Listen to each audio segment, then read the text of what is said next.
নমস্কার বন্ধুরা, মেঘার সাথে বাঙালিয়ানার আরও একটি নতুন পর্বে আপনাদের সবাইকে স্বাগত। আজ আপনাদের সাথে শেয়ার করছি দারুণ সুস্বাদু চিকেন তন্দুরি কাবাবের রেসিপি। কোনো রকম ওভেন, তন্দুর এসব ছাড়াই গ্যাস ওভেনে কিভাবে একদম পারফেক্ট সফট জুসি চিকেন কাবাব তৈরি করা যায়, আজ সেই রেসিপিটাই স্টেপ বাই স্টেপ আপনাদের সাথে শেয়ার করছি। তাহলে চলুন আজ এই রেসিপিটাই দেখে নেওয়া যাক। চিকেন তন্দুরি কাবাব বানানোর জন্য আমি এখানে 350 গ্রাম বোনলেস চিকেন পিসেস নিয়েছি। চিকেনটাকে খুব ভালো করে ধুয়ে জল ঝরিয়ে নিয়েছি। এবার এর মধ্যে দিয়ে দেব 1 টেবিল চামচ আদা রসুন বাটা। তার সাথে দিয়ে দিচ্ছি তন্দুরি চিকেন মশলা। যে কোনো ব্র্যান্ডের তন্দুরি চিকেন মশলা আপনারা এখানে ব্যবহার করতে পারেন। এটা আমি এখানে 1 চা চামচ ব্যবহার করব। স্বাদ মতো নুন দিয়ে দিচ্ছি। হলুদ গুঁড়ো দিয়ে দেবো এখানে 1/4 চা চামচ মতো। 1 চা চামচ মতো কাশ্মীরি লঙ্কা গুঁড়ো দিচ্ছি। এটা আমি কালারের জন্য ব্যবহার করেছি, এতে বেশি ঝাল হবে না। ঝালের জন্য আমি এখানে গোলমরিচ গুঁড়ো দিয়েছি 1 চা চামচ মতো। দিয়ে দিচ্ছি 2 টেবিল চামচ মতো টক দই, এতে চিকেনটা সফট এবং জুসি হবে। এবার এই সমস্ত উপকরণ যাতে চিকেনের গায়ে খুব ভালোভাবে কোট হয়ে থাকে তার জন্য আমি এখানে দিচ্ছি 1.5 চা চামচ মতো ছাতু। ছাতুর পরিবর্তে আপনারা বেসন শুকনো কড়াইতে ভেজে এখানে ব্যবহার করতে পারেন। সবশেষে 1/4 চা চামচ মতো গরম মশলা গুঁড়ো দিয়েছি। তারপর সমস্ত উপকরণ একসাথে ভালো করে মিশিয়ে নিচ্ছি। মেশানো হয়ে গেলে একটা মাঝারি সাইজের পেঁয়াজ এরকম বড় টুকরো করে কেটে এর মধ্যে দিয়ে আবার সমস্ত উপকরণ আমি ভালো করে মিশিয়ে নিচ্ছি। মেশানো হয়ে গেলে পাত্রটাকে ঢাকা দিয়ে 1 ঘন্টা মতো এটাকে ফ্রিজে রেখে দেব। হাতে যদি সময় বেশি থাকে 4-5 ঘন্টাও আপনারা এটাকে ফ্রিজে রেখে দিতে পারেন। প্রায় 1 ঘন্টা মতো ঢাকা দিয়ে রাখার পর চিকেনটাকে নিয়ে আমি চলে এসেছি। আমাদের চিকেনের পিসগুলো এখন ভালো মতো ম্যারিনেট হয়ে গেছে। এবার আমি কাঠি বা স্কিওয়ারের মধ্যে এই চিকেন এবং পেঁয়াজের টুকরোগুলো গেঁথে নেব। আমি এখানে উডেন স্কিওয়ার ব্যবহার করছি, তাই জন্য আমি আধ ঘন্টা আগে থেকে এই স্কিওয়ার বা কাঠিগুলোকে জলে ভিজিয়ে রেখেছিলাম যাতে এগুলো পুড়ে না যায়। এবার একটা করে চিকেনের পিস, তারপরে 1 টুকরো পেঁয়াজ এরকমভাবে এই কাঠির মধ্যে এগুলোকে গেঁথে নিয়েছি। চাইলে আপনারা এর মধ্যে পেঁয়াজের সঙ্গে একটু ক্যাপসিকাম কুচিও দিয়ে দিতে পারেন, মানে ক্যাপসিকামও এরকম পেঁয়াজের মতো বড় টুকরো করে কেটে এর মধ্যে দিয়ে ভালো করে মিশিয়ে ম্যারিনেট করার সময়ও দিয়ে দিতে পারেন, বা এই সময়ও আপনারা ক্যাপসিকামটা দিয়ে তারপর এই চিকেন পেঁয়াজ এগুলোর সঙ্গে ক্যাপসিকাম টুকরোগুলো গেঁথে দিতে পারেন। ম্যারিনেশনের সময় ক্যাপসিকামটা দেওয়া হলে অনেক সময় ক্যাপসিকাম থেকে জল ছাড়তে পারে, সেই জন্য আমি চিকেনটা ম্যারিনেট করে নেওয়ার পর ক্যাপসিকাম মেশানোটা প্রেফার করি। একই রকমভাবে সমস্ত পেঁয়াজ, ক্যাপসিকাম এবং চিকেনের পিসগুলো আমি স্কিওয়ারে গেঁথে নিয়েছি। এবার এগুলোকে আমি ফ্রাই করব। কাবাবগুলো ফ্রাই করার জন্য গ্যাসে একটা তাওয়া বসিয়ে খুব ভালো করে গরম করে নিয়ে তার মধ্যে আমি জাস্ট 1 চা চামচ মতো মাখন দিয়ে দিলাম। মাখনটা গলতে শুরু করলে একটা ব্রাশ বা স্প্যাচুলার সাহায্যে পুরো তাওয়ার মধ্যে মাখনটা ছড়িয়ে দিতে হবে। মাখনের পরিবর্তে আপনারা এখানে তেলও ব্যবহার করতে পারেন।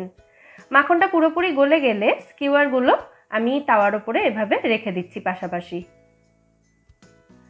আমি এখানে একটা বড় তাওয়া ব্যবহার করছি, তাতে সমস্ত কাবাবগুলো একবারেই ফ্রাই করা হয়ে যাবে। এবার 15 থেকে 20 মিনিট মতো সময় নিয়ে গ্যাসের ফ্লেমটা লো এবং মিডিয়ামের মাঝামাঝি রেখে প্রত্যেক 5 মিনিট অন্তর অন্তর এই স্কিওয়ারগুলো ধরে এভাবে ঘুরিয়ে ঘুরিয়ে কাবাবগুলো আমাদের ফ্রাই করে নিতে হবে। দেখুন, প্রথম 5 মিনিট পর আমি এটাকে উল্টে দিচ্ছি। একটা সাইড থেকে হালকা করে ভাজা হয়ে গেছে। এইভাবে প্রত্যেক 5 মিনিট পর পর এই কাবাবগুলোকে এভাবে উল্টে দিতে হবে যাতে চারিদিক থেকে এগুলো সমানভাবে ফ্রাই হয়ে যায়। কাবাবগুলো ফ্রাই করার সময় গ্যাসের ফ্লেমটা কিন্তু হাই রাখা যাবে না, তাতে কাবাবগুলো ওপর থেকে তাড়াতাড়ি ফ্রাই হয়ে গেলেও ভেতর থেকে কিন্তু এগুলো কাঁচা থেকে যেতে পারে। এখন প্রায় 20 মিনিট হয়ে গেছে। কাবাবগুলোকে আমি চারিদিক থেকে ঘুরিয়ে ঘুরিয়ে সুন্দরভাবে ফ্রাই করে নিয়েছি। কাবাব একদম রেডি হয়ে গেছে ফ্রাই করা। এবার এই কাবাবের ওপরে আমি একটু বাটার ব্রাশ করে দিচ্ছি, তাতে কাবাবগুলো ড্রাই হয়ে যাবে না। চাইলে আপনারা এরকম ফ্রাইড কাবাবই সার্ভ করতে পারেন। তবে আমি এখানে আরও 2টো স্টেপ অ্যাপ্লাই করব, যাতে গ্যাসে বানানো হলেও এই কাবাবগুলো একদম তন্দুরে বানানো কাবাবের মতোই খেতে হবে। তাওয়াটা সরিয়ে আমি এখানে একটা রুটি সেঁকার জাল নিয়ে এসেছি। এবার এই জালের ওপরে স্কিওয়ারগুলো এভাবে রেখে একদম ডিরেক্ট আগুনের ওপরে কাবাবগুলোকে একটু সেঁকে নেব। খুব বেশিক্ষণ সেঁকার দরকার নেই, 1 থেকে 1.5 মিনিট মতো এভাবে ঘুরিয়ে ঘুরিয়ে সেঁকে নিলেই হবে। আর আমি গ্যাসের ফ্লেমটা মিডিয়াম রেখেছি এই সময়।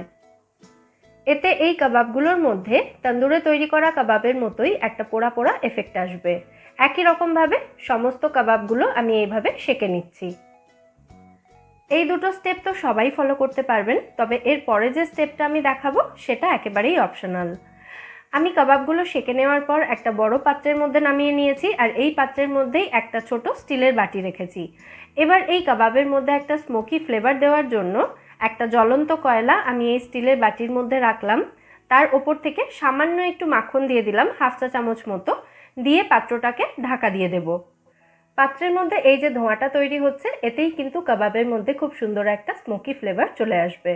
পাত্রটাকে ঢাকা দিয়ে 5 মিনিট মতো এটাকে এভাবে রেখে দেওয়ার পর এবার আমি ঢাকনাটা খুলে নিচ্ছি। আমাদের কাবাব এখানে একদম রেডি হয়ে গেছে। বাটিটাকে এবার আমি তুলে নিচ্ছি এই পাত্রের মধ্যে থেকে। এরপর এই কাবাবগুলোকে সুন্দর করে সাজুগুজু করিয়ে তারপর এগুলোকে আমি সার্ভ করে দেব। আমি এখানে গ্রিন চাটনি আর স্যালাডের সাথে এই কাবাবগুলো সার্ভ করছি, তবে আপনারা এর সাথে পছন্দ মতো যে কোনো ডিপ সার্ভ করতে পারেন। এই গ্রিন চাটনির রেসিপি অলরেডি আমার চ্যানেলে রয়েছে, চাইলে আপনারা দেখে নিতে পারেন। লিঙ্ক আমি ডেসক্রিপশন বক্স আর কমেন্ট সেকশনে দিয়ে দেব। ব্যাস, আমাদের কাবাবের প্লেট এখানে একদম রেডি। এবার চিকেনের পিসগুলো কতটা ভালোভাবে সেদ্ধ হয়েছে সেটা আমি একটু দেখিয়ে দিচ্ছি। দেখুন, খুব সহজেই কিন্তু এগুলো ছেড়ে যাচ্ছে, তার মানে খুব সুন্দরভাবে সেদ্ধ হয়ে গেছে। আর ভেতর থেকে কিন্তু এগুলো একেবারেই ড্রাই নয়, দেখেই বুঝতে পারছেন আশা করি। তাহলে অবশ্যই আপনারাও এই রেসিপিতে চিকেন তন্দুরি কাবাব তৈরি করুন এবং আমায় জানাবেন এই রেসিপিটা আপনাদের কেমন লাগলো। গ্যাসে তৈরি করা হলেও এই কাবাব খেতে কিন্তু অনবদ্য হয়। অবশ্যই রেসিপিটা বাড়িতে ট্রাই করে আমায় জানাবেন এই রেসিপিটা আপনাদের কেমন লাগলো। রেসিপিটা যদি ভালো লেগে থাকে ভিডিওটাকে বরাবরের মতো একটা লাইক এবং শেয়ার করার অনুরোধ রইল। আর আপনি যদি আমার চ্যানেলে নতুন বন্ধু হয়ে থাকেন তাহলে চ্যানেলটা সাবস্ক্রাইব করারও অনুরোধ রইল। ফিরে আসবো নতুন কোনো রেসিপি নিয়ে। সবাই সুস্থ থাকবেন, ভালো থাকবেন এবং সবাইকে খুব ভালো রাখবেন।